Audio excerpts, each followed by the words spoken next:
अभी हम लोग कक्षा 8 का संस्कृतम से चतुर्थ पाठ नीति श्लोक का अध्ययन किए हैं। अब हम उसके अभ्यास कार्य को देखेंगे। एक पदेन उत्तरत, एक पद में उत्तर दीजिए। पहला प्रश्न है समुद्र पीताम्बराय किम अयच्छत। एक शब्द में उत्तर देना है। इसका पूरा उत्तर समुद्र पीताम्बराय तनुजाम अयच्छत, तो तनुजाम लिखा जाएगा। पुष्पाणाम सौरभम कह वहति, पुष्पाणाम सौरभम मारुति वहति। केन समदाता न अस्ति, कृपणेन समदाता न अस्ति। श्रीपति कदा वामनः जातः, अनुयाचन समय मतलब मांगते समय। पत्र तृतीय कह कथ्यते, पलाशः मतलब केसु के फूल को 3 पत्तों वाला कहते हैं। कुलम कस्य प्रमाणम न अस्ति, कुल किस चीज का प्रमाण नहीं है। वृत्तिहीनस्य, चरित्रहीनता कुल का प्रमाण नहीं है। केषां जीवने अचिंत्यतानि दुखानि सुखानि च आयन्ति। केषां जीवने देहिनाम मतलब मानव के जीवन में।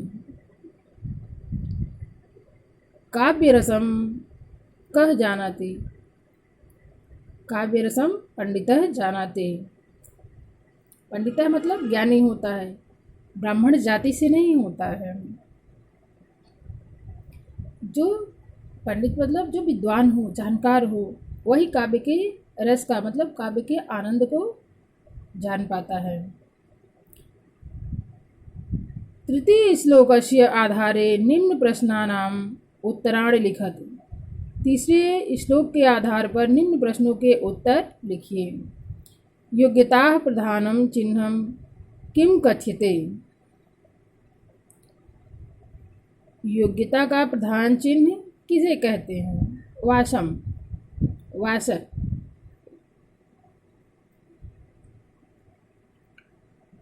समुद्र विषम कस्मयी अयच्छते, दिगंबरम, दिगंबरम भगवान से। किम न विचारणीयम, इसको पूरे वाक्य में लिखना है। वास शैवम न विचारणीयम। अवलोक्य अस्मिन् अर्थे श्लोके किम पदम प्रयुक्तम। देखकर बताइए कि इस श्लोक के अर्थ को किम पदम प्रयुक्तम विचारणीय मतलब विचार करने योग्य है। तनुजाम अस्य पदस्य पर्यायम चिनोत।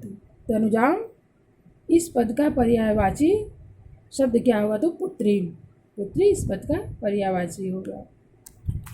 अब आइए इसके तीसरे प्रश्न का उत्तर को देखते हैं। स्थूल पदानि आधारित प्रश्न निर्माणम कुरुत। मोटे शब्दों के आधार पर प्रश्न निर्माण कीजिए। प्रश्न ये उत्तर दिया हुआ है, इसके आधार पे हमें प्रश्न निर्माण करना है। वृत्तिहीनस्य कुलम प्रमाणम नास्ति, तो वृत्तिहीनस्य किम प्रमाणम नास्ति। कल्याणम इच्छन नरः षड्दोषाः त्यजते, किम इच्छान नरः षड्दोषाः त्यजते।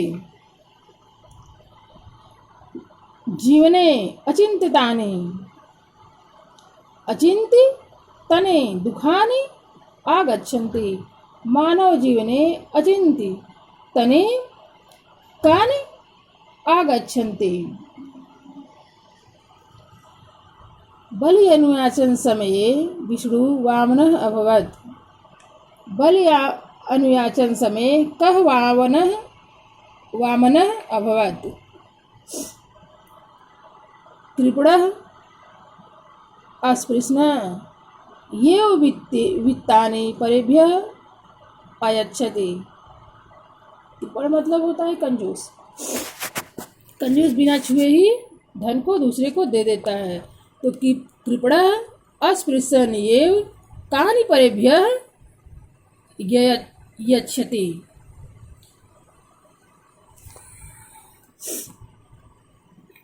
चौथा प्रश्न है श्लोकांशानाम उचितम मेलनम कुरु।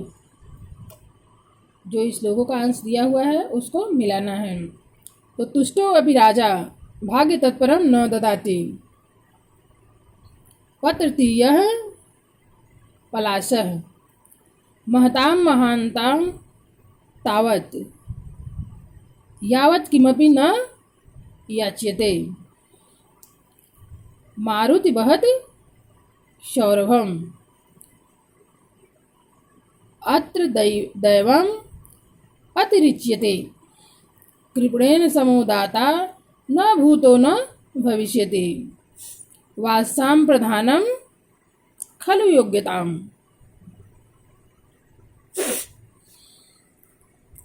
अब पांचवा प्रश्न है, यहाँ संधि विच्छेद करना है। वासशय्यम, तो ये दिया हुआ है वाससा धन एवं, तो वासशैवम ये वृद्ध स्वर संधि होगा।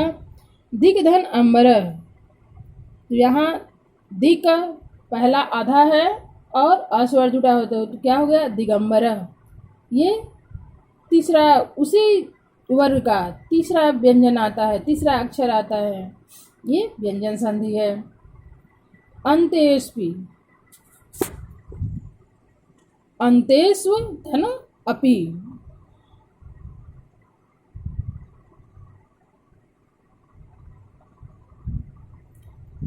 अस्पृश्यन येव, अस्पृश्यन येव, तो धन अस्पृश्य नेव, ये होगा गुण संधि। पुरुषेणेह, पुरुषेण धन इह, ये ड़ में अ है और धन ई बराबर ए, ड़े, ये भी गुण संधि होगा। श्रीपति धन अपि, या श्रीपति रपि, क्योंकि ये विसर्ग संधि है। विसर्ग के बाद अ आ आता है तो विसर्ग र में परिवर्तित हो जाता है, इसलिए विसर्ग संधि है। तथैव, तथा धन आइव, ये आ और ऐ उड़ा हुआ है। तथैव ये भी जो है वृद्ध स्वर संधि है।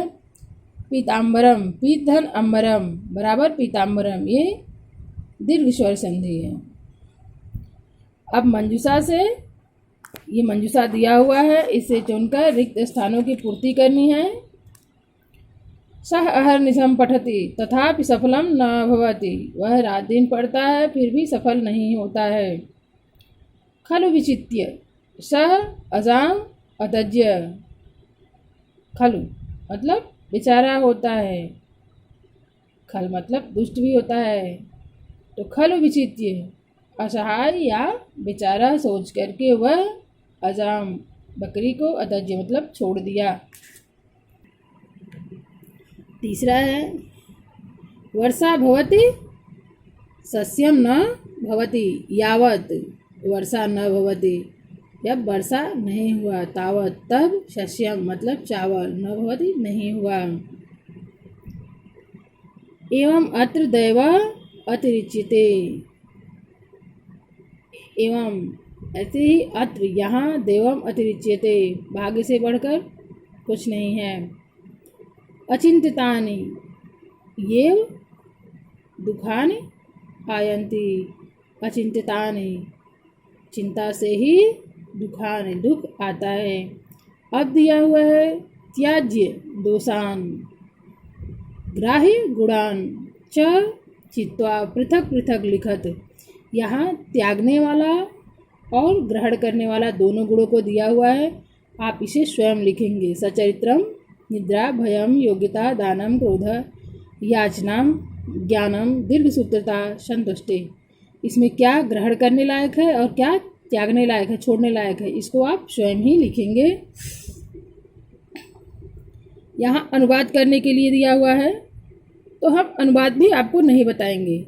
आप ये दोनों प्रश्न आपका गृह कार्य होगा, इसे आप गृह कार्य करेंगे और अपने ग्रुप में भेजेंगे। ये दोनों प्रश्न आपका जो है 7वां और 8वां आपका गृह कार्य होगा। आपको अभ्यास प्रश्न भी समझ में आ गया होगा। धन्यवाद।